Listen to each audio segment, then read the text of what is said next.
episode of Down at the Dome. Today we're sitting in Taste and we have Prof Peet du Toit visiting us from Pretoria, and he agreed to chat with me a bit. Prof, welcome. Thanks for being here. Thanks for taking some time off to chat with me. Thank you. It's a pleasure, always. Alright. So, we all have this thing when we hear Prof someone, we think you're born professor, but that's not the case. So where does Peet du Toit come from before he became Prof? Well, I'm a free stater and stuff, so I grew up in Pretoria. We've got colour school in Pretoria, so I went to the blue school. Okay. There's a red school and a green school, but I went to that school and awesome place. And then 85, I was a student at Pretoria University. So you can now imagine how old I am, but still young. And then I studied at the University of Pretoria and got the degrees and all that stuff. And the rest is just over time. Then you get these titles, which is actually not so important. Yes. So would you say since you've been there since '85, so you're from Pretoria, or are you still a Free Stater? I think. Normally, when I was in Pretoria and stuff, and I'm going to refer to rugby there, when the Bulls played the Free State, I always supported the Free State because it's close to my heart. But then later on, you become a Blue Bull fan. Yes. And so I always have a very fond place in my heart for the Free State and stuff, good memories and all that stuff. Although I was, when I was born already in the hospital, so I'm in the hospital for my whole life. But it is fond memories and stuff, and I've always, in my heart, the Free State is very, very close to my heart, but I'm a blue. So we can say that your blood runs blue? Yeah, you can. Yeah. Alright, so how does the normal day look for Prof? Do you have a family, or it's just university work all day? What happens on a normal day for you?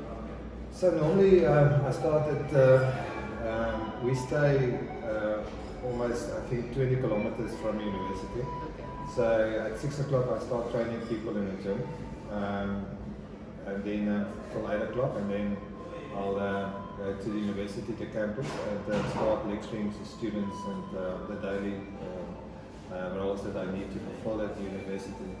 And then also in the afternoons I start training teams. Netball, hockey, rugby, all the different types of teams. It's then in the afternoons. And then I'll get home at 8, 9 o'clock in the evenings, and then the normal, just to see if the family is fine. I've got 5 kids, so you must pray for me every day. And just see everybody is fine. But luckily in our house, everybody is very sport orientated, or activity orientated and stuff. So my wife also coaches at the school nearby, and I mean she's also sometimes 7, 8 o'clock at home. So and all our kids are very in sport and stuff. So they luckily, that's what we've done from early years to make sure that they understand what it's about. And so they understand, if you get 8 o'clock there, we've got 2 hours before they go to bed and stuff to spend quality time. And that's what we're doing. And hopefully one day they can pay it forward into their families, because I think sport and activity, if you like, just activity makes a huge difference to you as a person. So I first want to ask, when you say you're training athletes or teams, this is now physical training, or you're doing brain training? It's both.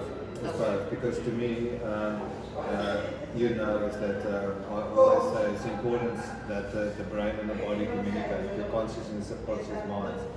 So I can't just do brain training. I need to make sure that the body also, communicate with the brain. Yeah. So physical activity is important, and while we're doing physical activity, I do sometimes the brain training as well, because then the person is doing what he or she likes, and I can communicate with that person and stuff. Yeah. So I think it's a combination. There's different sessions for both, but sometimes it's a combination for both. And I can see there's maximum outputs then if I can combine the two, because then the whole body responds. Yes. So you mentioned now you start 5 a.m. until about 8 o'clock at night. So how do you then get to switching your brain off or on when it's necessary? How do you debrief yourself? Or does it become overwhelming at some point? It does. I think the thing is, because I want to use the word people, is that we get emotionally connected with them. The thing is, you cannot expect results from teams or from individuals if you don't emotionally connect with them and understand what they're going through. So that is like, it takes a lot of energy out of a person, and because it's not about the training sessions, it's about after the sessions where they come and talk to you about problems that they do have. Because they understand now you're a person that can help them with their problems. Yeah. And because now you can't say, listen, I'm busy, whatever it is, not an option. Because you say to them, they can come to you anytime. And so sometimes they will phone me even 1 o'clock in the morning, players, and going through something.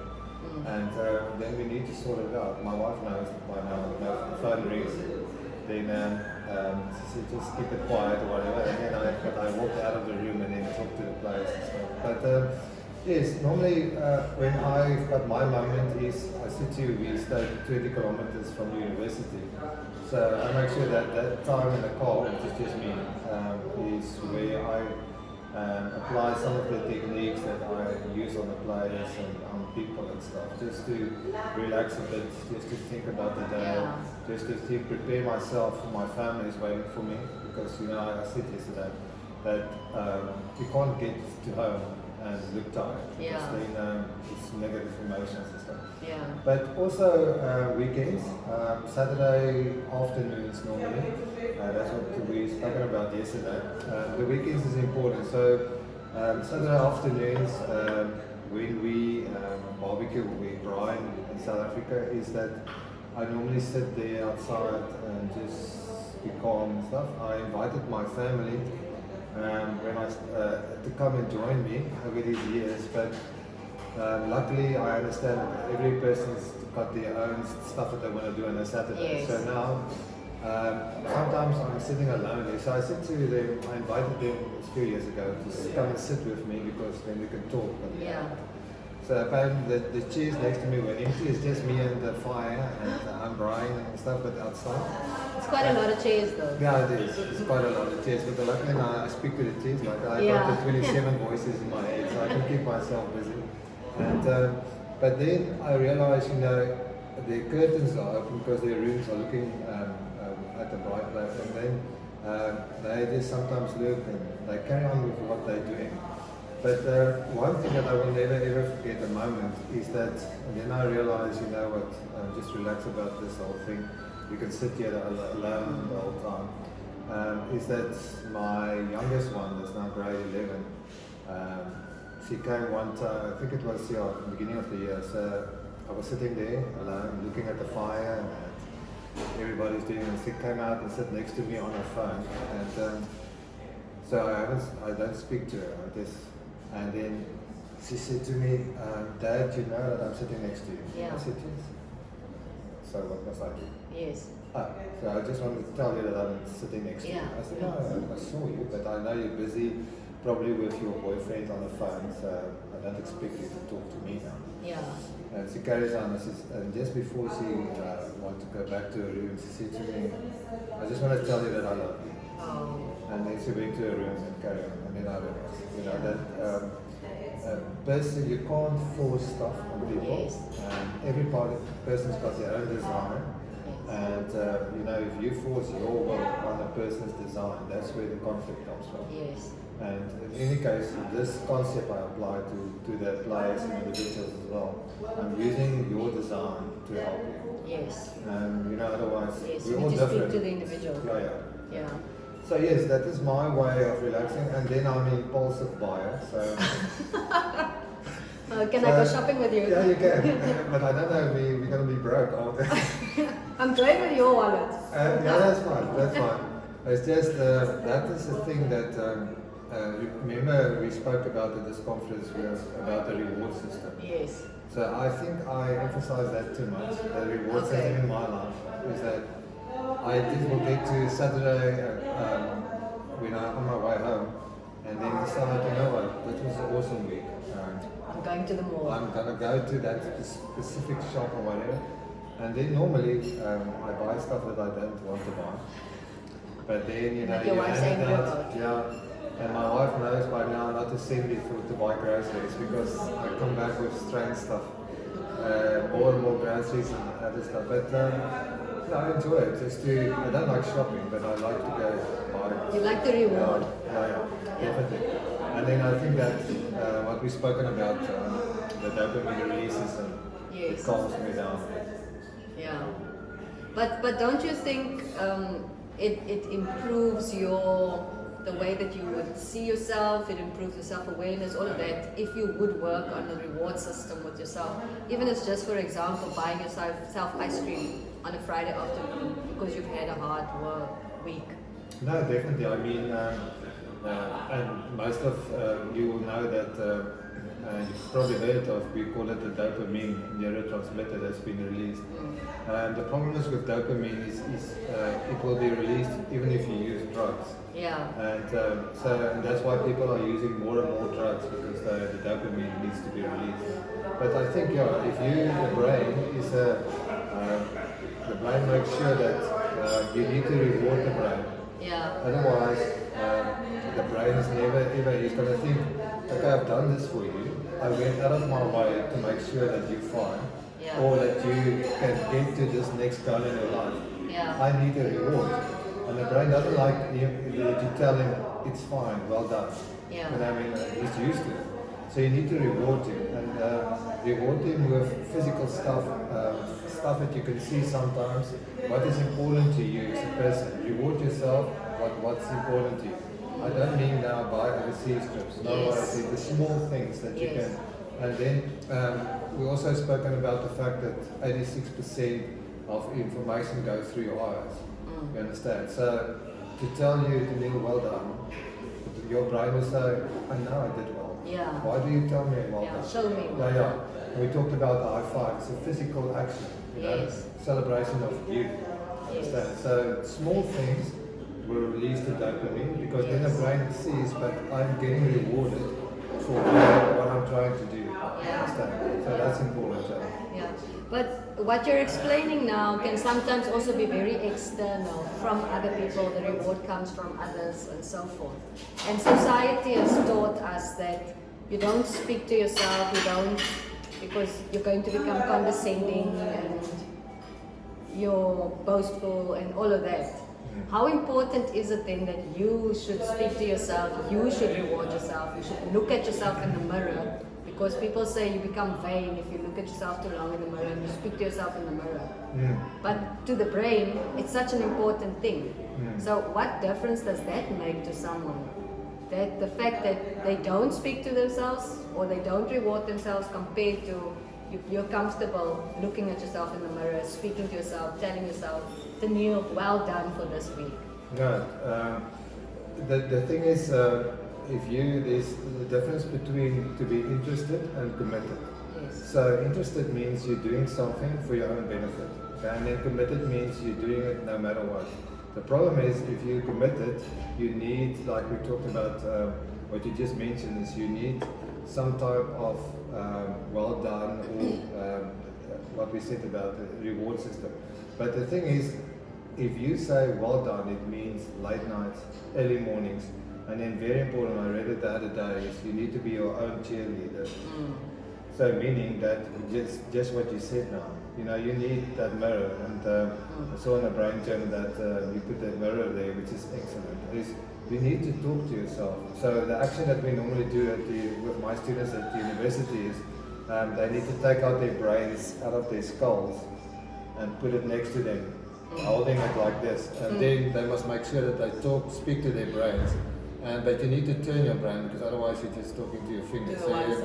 So you tell the brain, listen, you're awesome, you're beautiful, you're going to achieve everything. But you need to have an action. The brain agrees with what you say.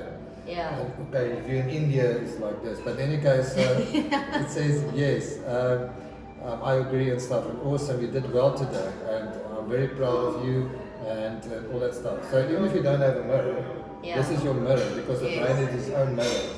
So you must use it. That's the principle we use in neurofeedback. And then if you now, please just say positive stuff, even if you feel a little bit negative. Yes. Tell your brain, awesome, beautiful, everything. And then you put it back, you need the action, put it back in your skull, and make sure you lock the brain so it's still there, and then you carry on. So to answer your question, it's very important that you talk to yourself and speak to yourself, and make sure that you say positive things.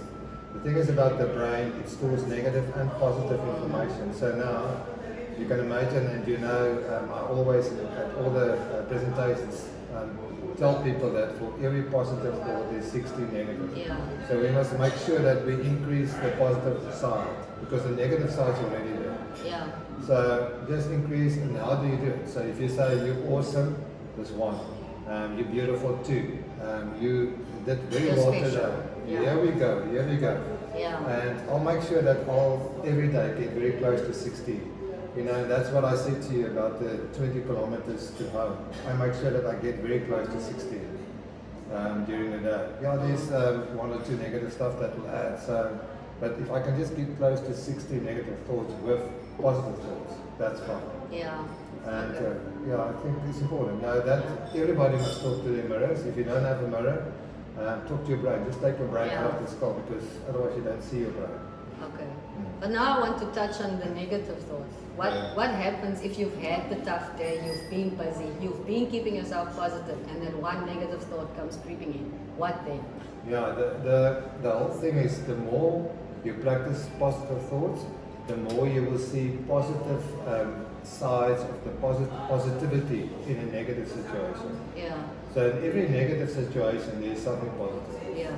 But we tend to, the negative thing that's happening to you is so overwhelming that you forget something, you know, the small pieces. Yeah. There's something positive. Okay, so say for instance now, let me give you an example. You get in your car, you get out of the parking area, and you're in an accident. Yeah. Okay. And here you are. So, you know, you think, why didn't this person just see where he's driving? Yes. And you get out the car and you're gonna say, what is wrong with you? You understand? And then look at your car. You see the money you're gonna spend and all that stuff.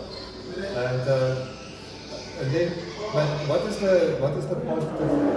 Yes. The positive thing is, there's a reason maybe that you are involved in the accident. Yes. Maybe this person needs your help. Yes. You understand? So by thinking that way, you completely forgot about the accident. Just ask the person, how are you? Yes. And in hindsight, it doesn't look like bad anymore. Yeah. So then to answer your question, it's just to make sure that you see the positive in every negative situation. Yeah. Okay. And then you will deal with the negative issues. But if something negative is going to happen during the day, if it doesn't happen during the day, fantastic. But don't expect it. But if something do happen, just try to see the positive in a negative situation. Okay. And the person will say, but yeah, but you used the car example, but just give me examples and I will tell you positive things in your Within that negative situation. Yeah. Okay. I want to get back to Peet for a moment.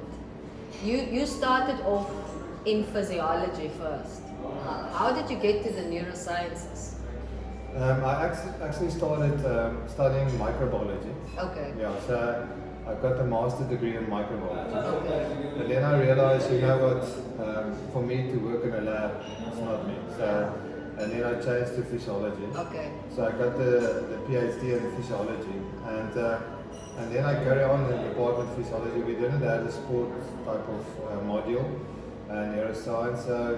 And then because I'm a sport person, I developed and created the sport module. And then I realized, you know, with sport and with physical activity, you can change people's lives. And then what I've done is I've studied and got qualifications in neuroscience and all that stuff. And because the brain is, to me, the main thing. You see, people, I don't understand why people ignore the brain, the mindset and all that stuff. And then I realized later on, it's important to connect the brain and the body with each other. Yeah. So, and that's where the interest come, where I look at the body, the physical and the mental and the emotions to make sure that the person is tough. Like I said yesterday, Yes. the toughness is depending on a lot of factors, not just your physical appearance or physical health, all that stuff. It's a lot of different dimensions that you need to. But I was always interested in the brain because I saw the impact that it's, you know, if you can't get into a person's head to help him, then you're wasting your time actually. Yeah. So yeah, and then over these years you develop techniques and all that stuff to make sure that you get that connection between the brain and the body. Okay. So, a random question that we can end off with. What are the important, if you have to highlight 3 things that's important to you in life, except for working with the brain, what would you say they are? Well, I will say number 1 is you need to believe in God, because it doesn't matter what religion you are. I do, and you, I know, believe in the Lord and stuff. So you need to believe in something. Okay, so that is number 1, because if you don't believe, then you know you can just might as well give up. There's a slogan or there's a saying that if you believe, you're halfway there, and I truly believe what that slogan is saying, because that's true.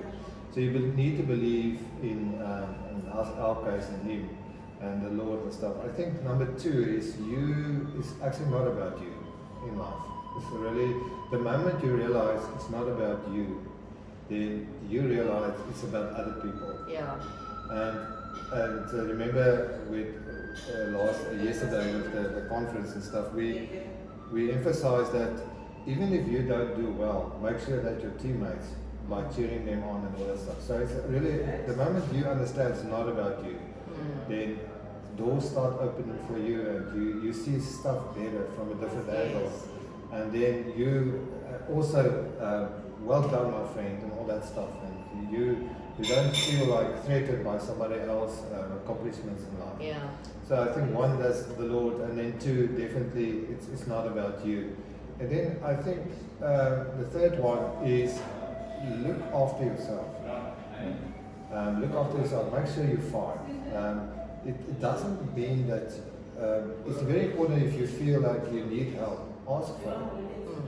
I mean, there's no trophies for egos, is there?